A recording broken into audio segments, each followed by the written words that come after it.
morning, everyone. Good morning, y'all. All right, good morning. So thank you for coming to my presentation today. My presentation is on course navigators and CTE programs. My name is Chastity Sherritts, and I am the Academic Support Manager at Waubonsee Community College in Sugar Grove, Illinois. That's me. So thank you for the people who are in person and the people who are online. I apologize if you downloaded my slides a little bit earlier. Last night I had an epiphany and at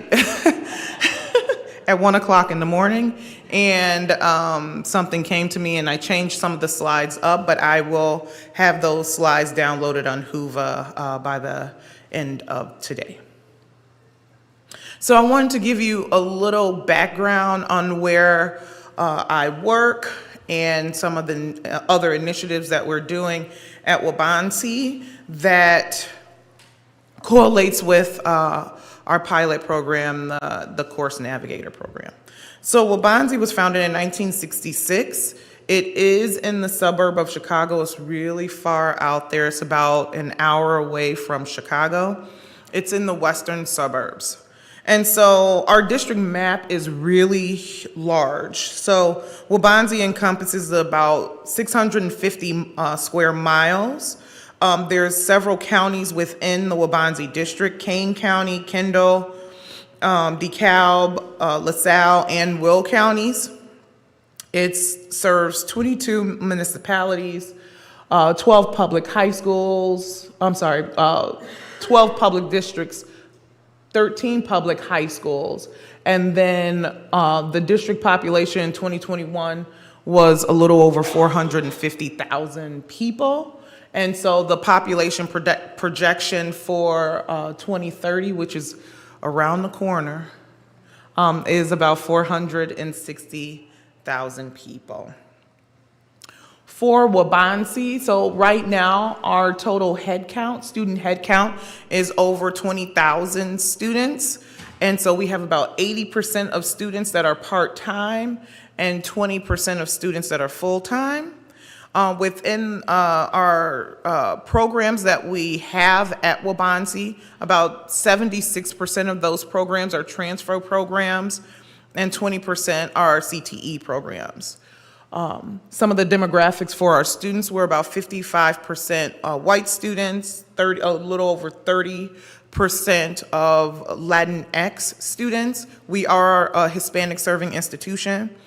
We have 8.3% of Black and African American students, 5% Asian, and 0.2% of Native Hawaiian and Pacific Islander students. So I wanted to give you this snapshot of Waubonsee. So for the next slide, when we talk about the scenario of a student, it's going to be interactive. I just wanted you to see what Waubonsee has right now. All right, so here's a scenario. We have a student who's a CTE student named Charlie. Charlie is feeling extremely overwhelmed with their first biology class. It's a fast-paced course, and they feel like they're falling behind. They're having trouble understanding some of the biology terms. At home, they have really spotty internet. In addition, they're a part of something that we have called inclusive access at Waubonsee, which is my materials, where their textbooks are online, and they don't know how to access them via Canvas, our LMS. So Charlie is having trouble, they're having difficulties with their access code, which is found on Canvas, and no one is able to help them. The instructor doesn't really know how to do it. Their family members don't know how to do it, and so they're very stressed. The midterm may pass before they can even get logged in, so that means that Charlie has not done any homework for 8 weeks because they're having trouble figuring it all out, because their top priority is not only school, but it's work and how to get groceries home to their family. So I want us to take a few minutes to think about Charlie, and I'll leave the scenario up and we can try to troubleshoot what we can do to help Charlie. So you can talk to people around you online. You can give us suggestions. So I'll give us about 5 minutes to do that.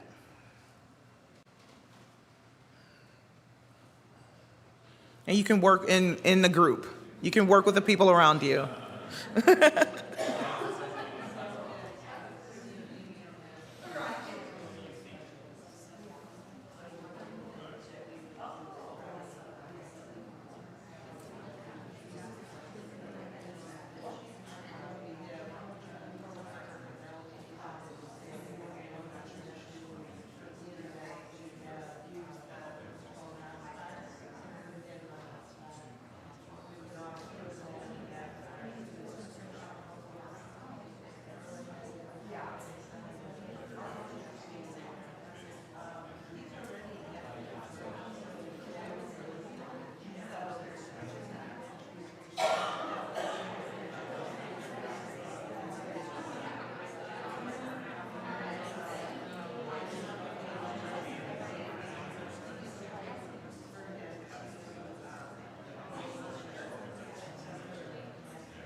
One of the questions that someone here had was if Charlie was a remote student or an in-person student. In this scenario, Charlie is an in-person student.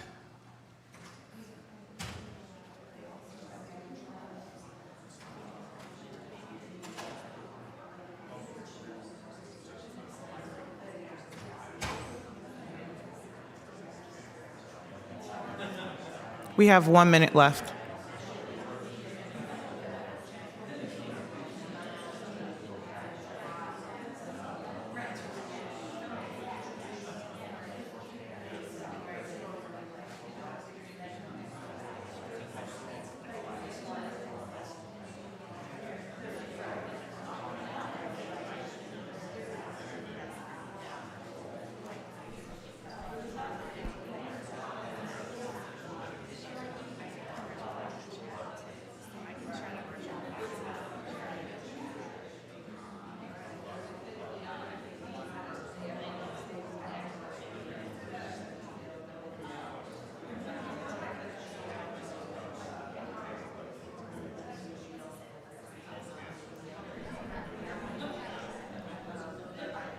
Okay. What can we do to help Charlie? So we know that Charlie is an in-person student. We know that Charlie is very overwhelmed in his biology course. We know that for some CTE degrees and certificates, they have to take biology. We know that Charlie has very spotty internet, so it's hard for them to even do their assignments. We also know that Charlie may not be technologically savvy to do a lot of those things, and there's outside influences that's also skewing Charlie. So I'd like to hear from all of you, and we have microphones for you too, for the people online can hear you. Absolutely, you can raise your hand. And first I'll share a couple of the virtual thoughts from one of our participants online. See if there's a program at the college to support or provide hotspots. If not, encourage Charlie to work at the college on their schoolwork if possible and use the college internet. Look to see if there are libraries or coffee shops near Charlie they could access. Another thought, work with the online learning support team and the inclusive access provider to help them get access to their books. And another thought, see if there are any grants or other supports for Charlie that may provide stipends or additional funds for groceries, etc. All right. All right. And I think, did they touch on this on the online, is to provide an actual textbook? And that's not just because of their situation, but maybe it's their learning style. We all think that we should be online, but for me personally, I like to look through a book. And then we were wondering why wasn't this covered at the beginning of class? That's why we asked the in-person question. If they are in person, that should be something that should be taken care of right away. Thank you. Anyone else?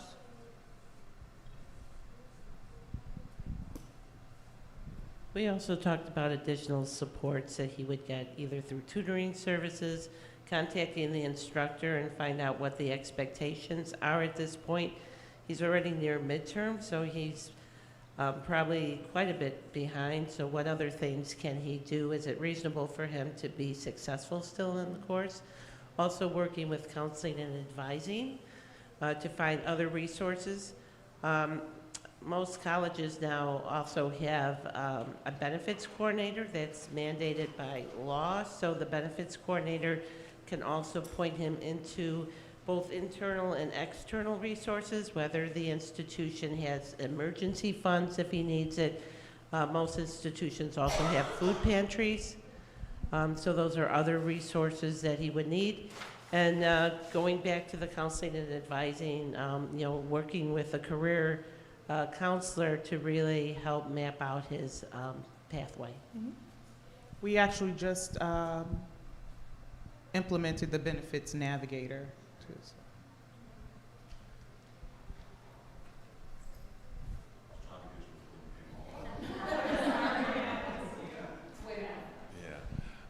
And I think it's been stated, there needs to be a point person for Charlie because he needs so many different avenues to help. That's kind of the broad answer, but specifically in terms of the spotty internet, so maybe helping him to prioritize, so if there needs to be him watching videos, maybe he can do the videos on campus where he can get access to the internet, and then if assignments need to be done in Blackboard, those can easily be done on a phone. So kind of helping him to prioritize when things need to be done and how he organizes his schedule to take advantage of his time on campus. Okay. Thank you. Great answers. And I'm actually going to talk about almost all of those things. So let's get started.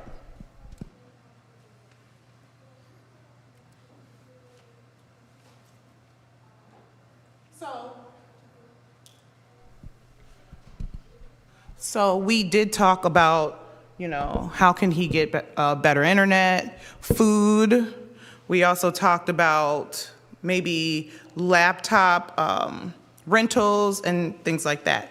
And so he needs all of those things in order to succeed and have what he wants in his life. So I'm going to talk about one of the benefits that we help students with at Waubonsie, and this is called the Course Navigator. And so during the pandemic, do we all remember the pandemic? I was at a conference in Tampa, and they're like, hey, guess what? You gotta go home. So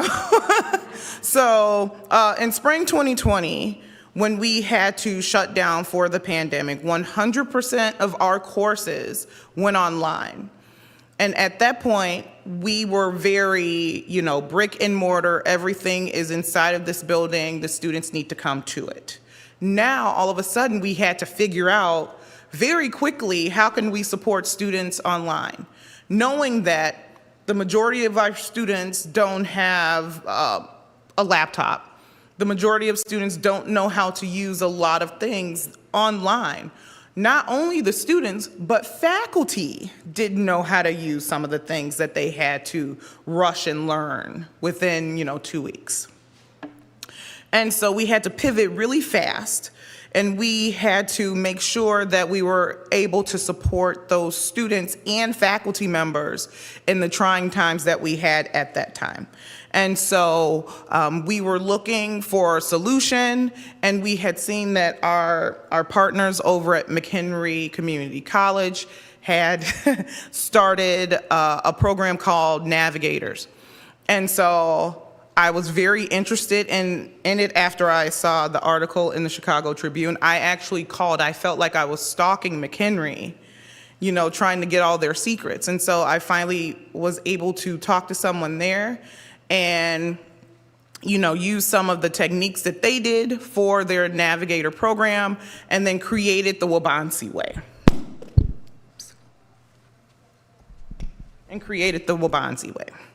And so what our Navigator program is, we are embedded in courses. We support students in navigating in technology. We also helped with third-party materials that students would have, which were also located on our Canvas LMS.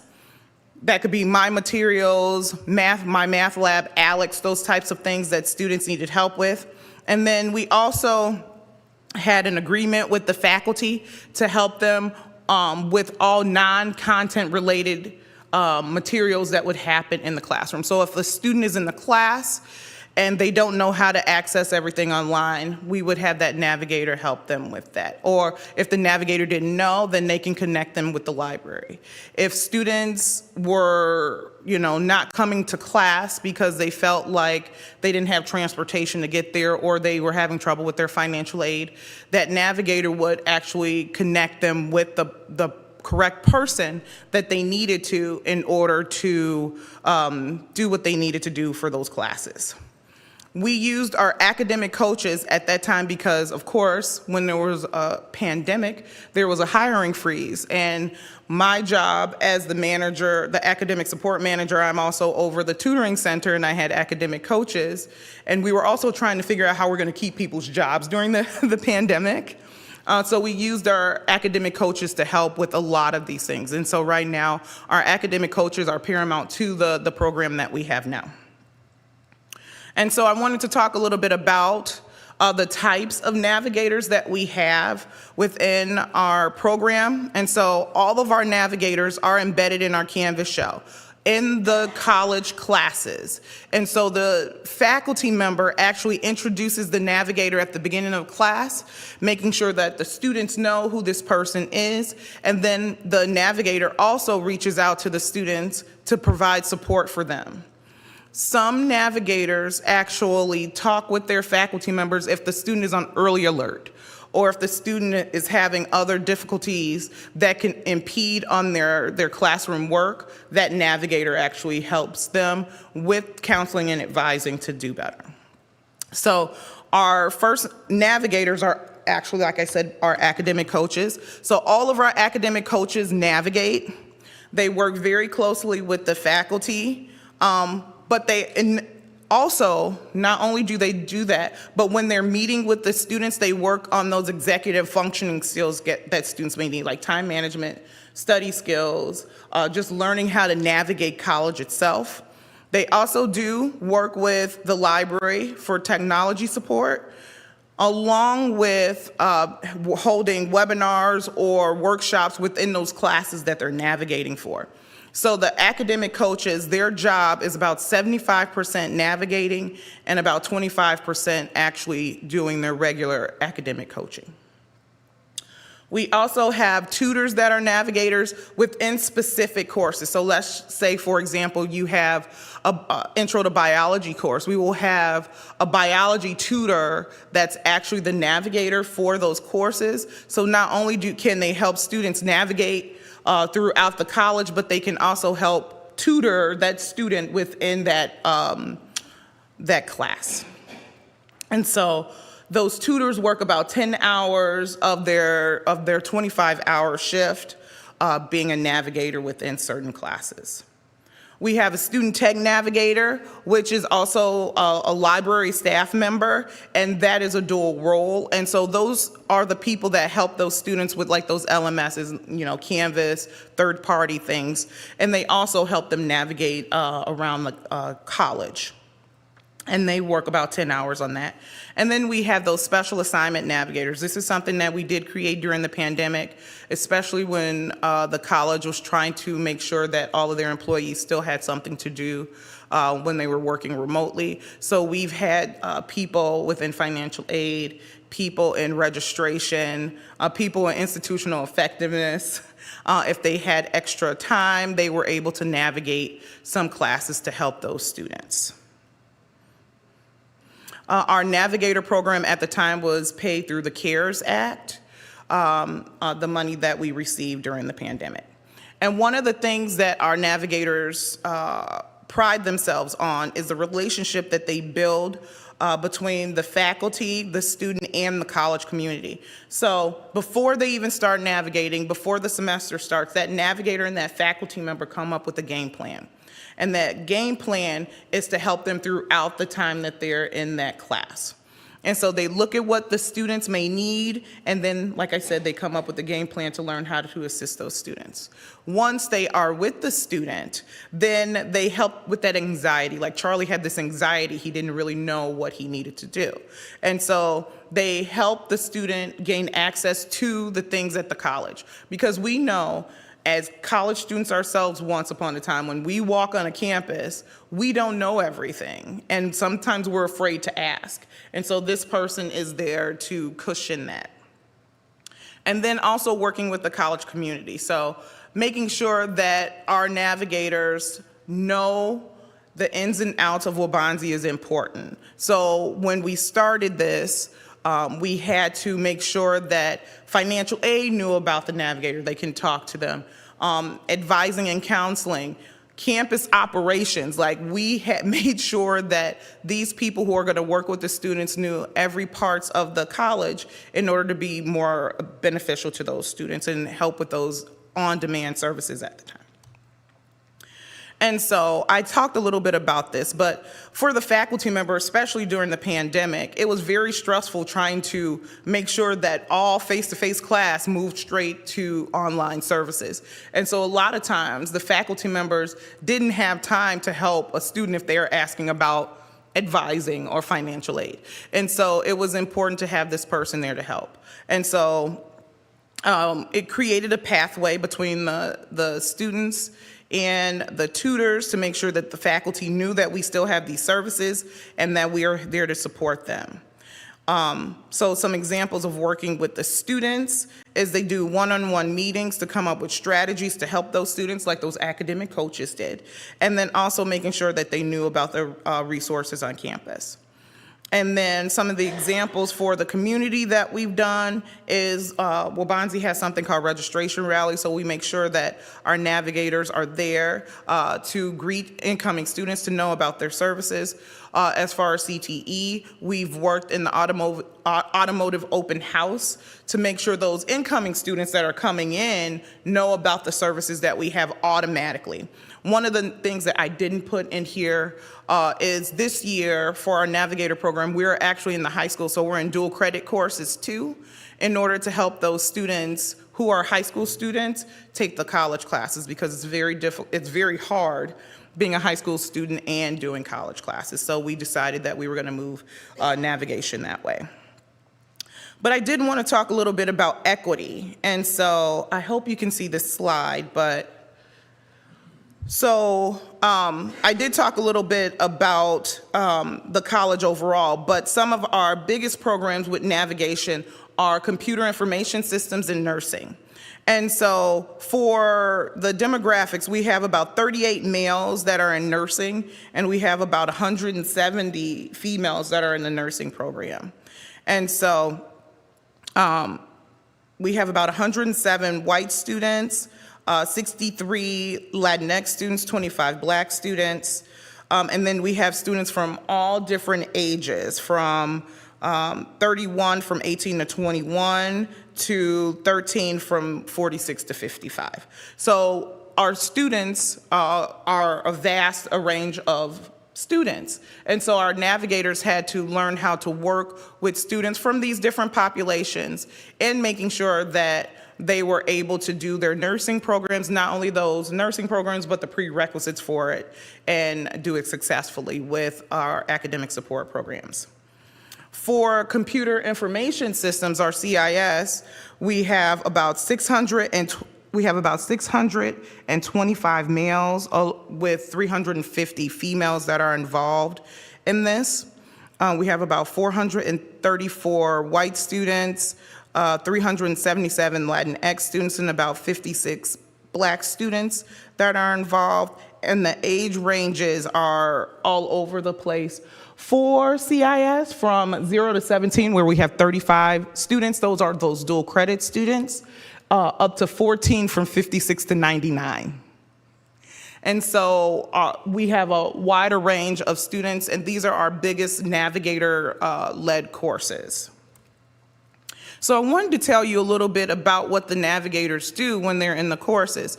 And so here's some of the data that we have from fall to last spring. And so I wanted to put the academic coaches on there too, just so you see what the academic coaches do for our students, because they're the largest amount of navigators. So the academic coaches, when they're just academic coaching with those students, it's about 332 visits. And that means there's 41 unique students. So 41 students and 332 visits of those. And so that's about 130 hours that they did their academic coaching with these students that they navigated for. When they're a navigator, actually helping them find different areas of the college that they needed, it's about 692 visits. Student visits, and that's about 162 individual students, so unique students, and that's about 241 hours that they spent navigating for the college. I also wanted you to see like what they do with the faculty. So when they are talking to faculty about what they do with the academic coaches, it's almost 700 counts, so contact counts. So that's 700 times they reached out to the faculty member about what they do. And for the faculty for navigating, it's about 380. But the total contacts overall when they're actually navigating for those students, so that's every time they reach a student, it's about 30,000 from fall to spring. So that's one academic year. So it's 30,000 times they reached out to a student and helped them with navigating around college. And so we see that they're doing a very good job of reaching out to the students, but I wanted to see what the students' completion rates would be in those classes that they're navigating for. And so looking from the beginning, we started in summer 2020, and we started with one faculty member and one navigator, because faculty was like, I don't know what I'm gonna do with all this. You're giving me too much. And so then by the fall, we had 2 faculty members and 2 navigators. And so if you look, so the online classes at the beginning, it was lower than the non-online classes. But then in the fall, when we had more, it started going up. And so if you look around spring 22, it was even, which is good. That means that students are using it, faculty are using it. And then looking at spring 23, we are up 3% for overall. And so I think that we're doing really well. I want to say like spring 21, that's when we came back, where we were doing really well, 94%. And so I just think that it just shows what what is happening with this Navigator program and how students are using it and how faculty are using it also. I wanted to talk a little bit about the student usage that we have as far as the tutoring center gave me this data.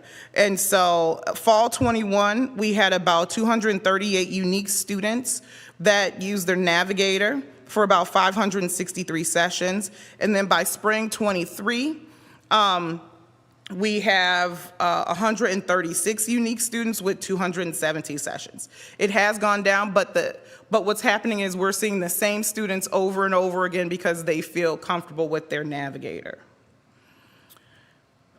Right.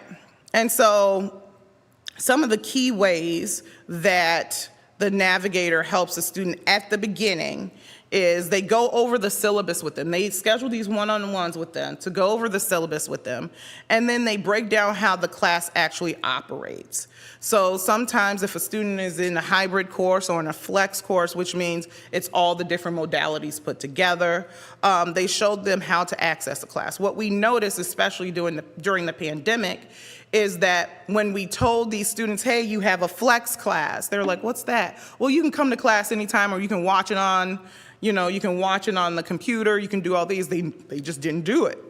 And so having this other person to be in their ear, like, you really need to do this, this is the importance of doing it, was important to do that. And then it also helped with troubleshooting different issues that students have right away. Because what we also noticed was if a student like Charlie did have trouble with the internet and they would email the instructor, that doesn't mean the instructor is going to come right back and tell them the answer. And so if the student actually reached out to the Navigator worked with them right away to make sure the issue was completed. And then also just bridging the communication gap between the instructor and the student, because a lot of times students are scared to talk to the instructor about certain things. And so that Navigator is that bridge. So I did a survey to find out what is the student's perspective of the Navigator program, and I do this every term. So at Waubonsie, we have 12-week, 8-week, and 16-week classes, and so I do it after every class. And so spring 23, 64% of students utilize their Navigator, which is good. So you know that the Navigator is doing their job and they're giving out those resources and being in those Canvas shells to help those students. And then 80% of those students actually said they read the announcements, which is great because students don't really read a lot of things that they find. But they read 80% of the announcements and used those resources that the Navigator told them to do. I also surveyed the faculty members. So 85% of faculty recommended their Navigator to the students right away. And then 71% of those faculty members actually saw improvement in the classroom experience. And what I mean by the classroom experience is that the faculty member does not have to take time out of the lesson in order to help students with extra things. And then 71% of the faculty actually expressed that the Navigator allowed them to be more content focused. And then 80% of the faculty were satisfied with their embedded Navigator from the beginning. And a lot of times what I've noticed when I'm doing the schedules over and over again, that faculty member will request that same Navigator. And so this is just also the qualitative information from those surveys. And so, the students would say, it was useful information and the Navigator encouraged them, and then they appreciated what the Navigator did for them. And then the faculty would say, especially faculty that have, courses in all terms, it was priceless for them to have a Navigator within them. And then they couldn't imagine of not having a Navigator at that point. And then they also felt that the Navigator was an invaluable resource. It made a difference in their courses, and then it made them a far better instructor because they could focus on the content and help those students. Also, from fall 22 to 23, the retention data for the Navigator courses. So it was a little bit higher than those students who are not in Navigator-led courses. One of the things I didn't mention is that we have Navigators in all the different divisions at Waubonsee.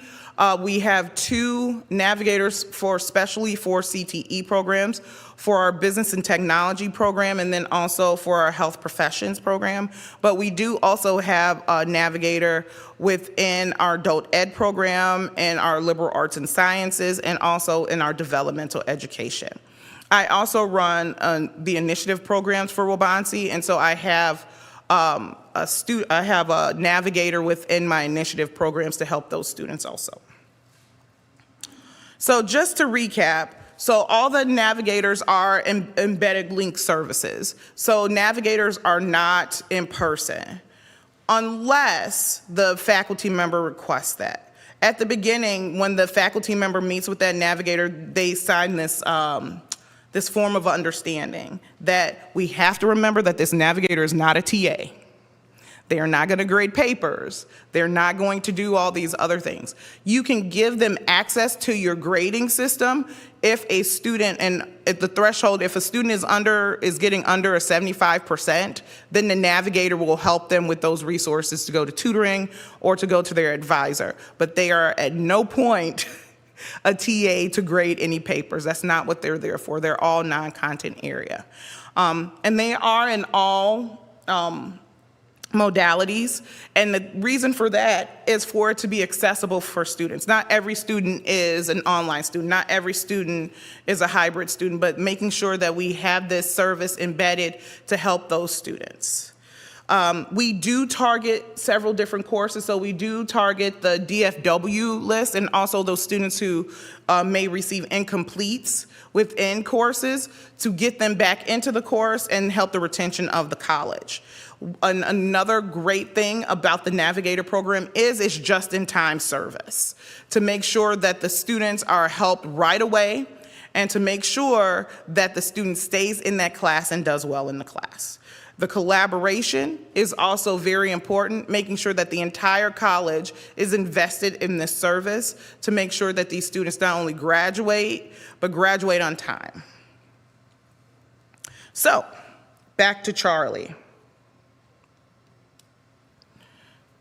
So let's say that Charlie had a Navigator in his biology class because we have Navigators in the biology classes.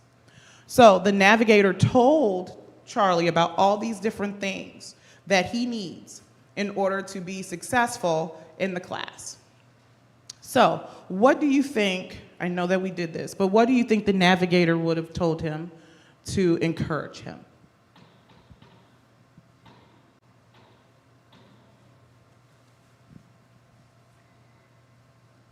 Thank you.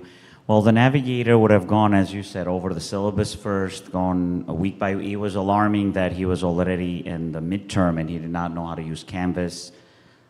He did not have access to the book, and that could have been, half the semester that he was not reading. So being with the Navigator, he would have had access to other areas of the college that he needed help with, such as additional tutoring, the technology aspect. So I can definitely see that he would be less anxious and a lot more prepared for the midterm, and it would have helped him maintain him in the class.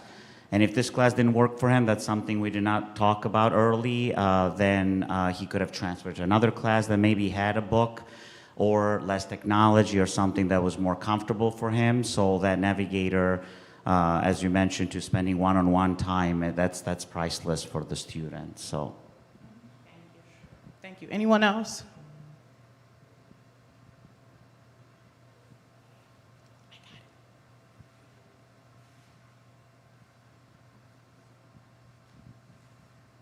I think too, like you said, would work with Charlie on how to communicate with the instructor to say that they were having problems so that the instructor was aware as well, which hopefully if there's a early retention alert type system, that would have been flagged as well by the instructor.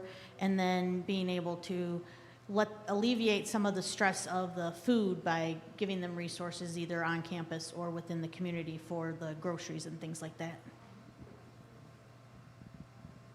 Awesome, thank you. Anyone else?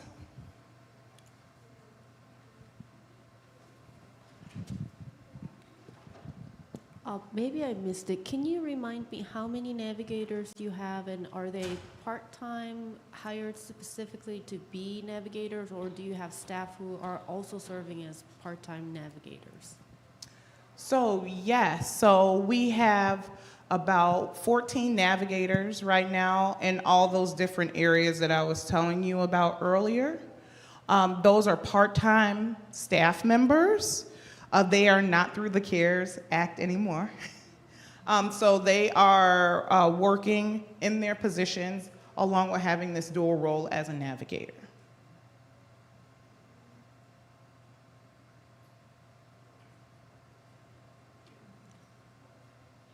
Any questions? Yes.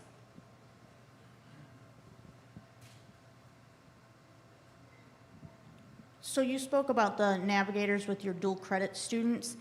Are they working with talking to college instructors in their dual credit, or is it still a high school instructor that they're working with as well? So within our dual credit, so there's several different ways that Wabansi does this. So there's a dual enrollment, and then there's a dual credit. And we have some navigators in dual enrollment, some in dual credit. So the dual credit faculty are high school teachers. And so one of the things that our navigators do is they reach out to those faculty members ahead of time, right when they get the assignments from the college, and then they make sure that they are able to help them online because those dual credit classes are online. If a student is taking a dual enrollment, I can tell you one high school in Aurora that's actually working with Wabansi, and they take half-day dual enrollment classes. Those students actually are in person, and so that navigator will help them during that time. Also, sometimes the navigator comes to the first day of class, so they can put a face with the name, and then they help them with that. Mm-hmm. You're welcome. Any other questions?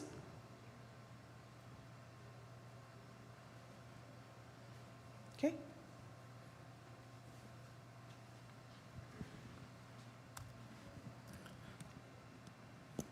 So thank you. This is my information. This is my LinkedIn QR code. Oh, I'm sorry. I do have one question just Sure. popped up online. Sure. And it is, what is the longevity of the average navigator at your college? So one of our navigators retired. She had been in the college for a long time. But we do have still some of those navigators that are from the pandemic working with us. And then when we hire new people within academic support, we ask them, are they willing to work in the course setting also, to make sure that if they want to become navigators, they can. If they don't, that's fine by me also. But our average is about 3 years, 4 years of people being navigators. And then another question popped up. Am I understanding right that the navigators have other roles, and in addition to that role, they are navigators? How are they chosen and trained? Oh, that's a really good question. So at the beginning of the pandemic, like I said before, in order for a lot of people to keep their jobs, they had to have dual roles. And so, like I said before, the majority of the navigators are academic coaches or people who work in academic support. And so there's actually a training for the navigators, and we've created this handbook for them. And then we also have basically like a MOU between the faculty member and the navigator, and we do the training with both of them to make sure that they know exactly what they need to do. And then also in the navigator training, we go through different scenarios that we've learned over the years to make sure that they are equipped to help not only the student and the faculty member, but making sure that all the resources that we do have at the college are being told to those instructors, or those students, I mean. Any other questions? So like I did say before, the navigators work, if they are in a dual role, they work 25 hours. That's their part-time. And so they do not work 5 days a week. We do have some navigators that work during the day. They sometimes work when those classes are. So especially for our dual, developmental education classes, a lot of those are at night. And so we do have some navigators that work at night online, or they work inside of the tutoring center. So if the students need help when they're actually on campus, then they can come into the tutoring center to get that help from them. Any other questions? Okay. Well, thank you so much for coming to my presentation. This is my information. I don't have copies of that MOU that I was talking about, but if you are interested in it, I can email those things to you, along with the Navigator Handbook, if it's something that you're interested in doing at your own institutions. So thank you so much.